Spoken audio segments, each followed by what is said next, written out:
আসসালামু আলাইকুম, welcome to Ishrak's lifeline নতুন আরও একটি ভিডিওতে। আপনারা কেমন আছেন? আশা করি ভালো। আমিও ভালো আছি আলহামদুলিল্লাহ। দেখতে দেখতে অনেকগুলো রোজা পার হয়ে গেল আলহামদুলিল্লাহ। এবছর রোজার মাসটা খুবই সুন্দর সময় পড়েছে, না গরম না শীত, দিনগুলো খুব ভালো যাচ্ছে।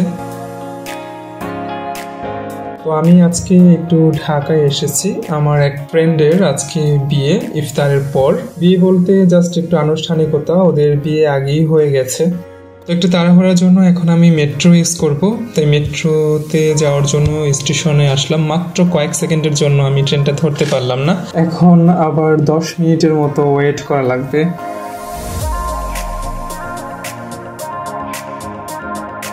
যাই হোক, সব মিলে আমি খুব তাড়াতাড়ি চলে এসেছি। আমার খুব বেশি একটা দেরি হয়নি আসতে। এসে দেখি মাত্র কোণে এন্ট্রি নিচ্ছে। পুরা লোক আছে, সমস্যা ম্যান আছে, ম্যান না থাকলে সমস্যা নাই। একটু কথা বলছি, আমার কথা বলছি কিনা, আমার কথা দিব না। হ্যাঁ ধরুন হ্যাঁ নামান।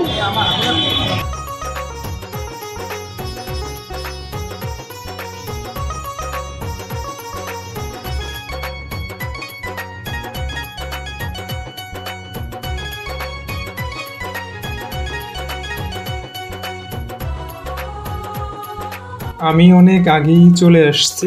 এসে দেখি এখনো ইতি আপু আসে নাই। ইতি আপু আমার আরেকটা ব্যাচমেট, ওনাকে ফোন দিলাম, উনি বলল যে রাস্তায়, কিছুক্ষণের মধ্যেই চলে আসবে। তো আমাকে নিচে ওয়েট করতে বলল।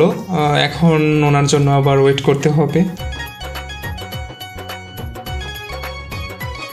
তো ইতি আপু আসার পর আমরা সবাই মিলে একসাথে উপরে এলাম। আর এই যে কোণেও মাত্র এন্ট্রি নিল, স্টেজে আছে। তো আমরা একটু স্টেজের সামনে যাই, ওর সাথে দেখা করে আসি। আসার পর তেমন কোনো দেখা কিংবা কথাও বলা হয় নাই।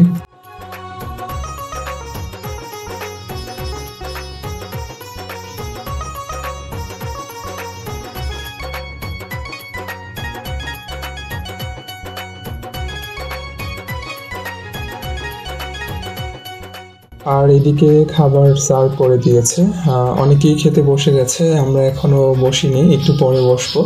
ইতি আপু বললো চল আগে আমরা কয়েকটা ছবি তুলি, তারপর খেতে বসবো। আর ইতি আপু ছবি তুলতে অনেক বেশি পছন্দ করে, উনি প্রচুর ছবি তুলে, সেলফি। আগে যখন আমরা ক্লাস করতাম, উনি প্রত্যেকটা ক্লাসের মধ্যে সেলফি নিত। তো ইতি আপু ছবি তুলছে, তারপর সাথে আমিও কয়েকটা ছবি তুললাম। খুব বেশি ছবি তোলা হয়নি।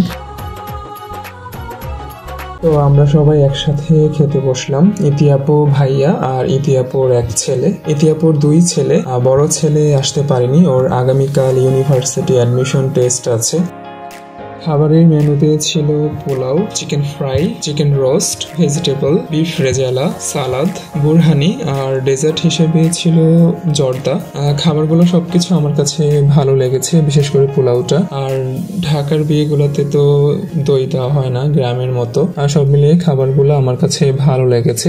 আর আমাকে খাবার খেয়েই চলে যেতে হবে, আমি অনেক দূরে যাব, আর রাতও হয়ে গেছে অনেক। তো আমি খাবার খেয়ে খুব বেশি একটা দেরি করতে পারিনি, আমাকে চলে আসতে হলো, যেহেতু আমাকে অনেকটা পথ যেতে হবে। আর এদিক থেকে তো যাওয়ার কোনো প্রবলেম নেই, বাস পেলাম, কিন্তু একটু লেট হলে আমি আবার বাস থেকে নেমে আমার আবার অটো দিয়ে যেতে হয়। তো সেখানে 11টার পর থেকে অটো কমতে থাকে, খুব বেশি একটা পাওয়া যায় না।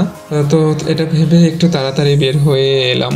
তো আপনাদের ধন্যবাদ এতক্ষণ ভিডিওটি দেখার জন্য। দেখা হবে পরের কোনো একটি নতুন ভিডিওতে।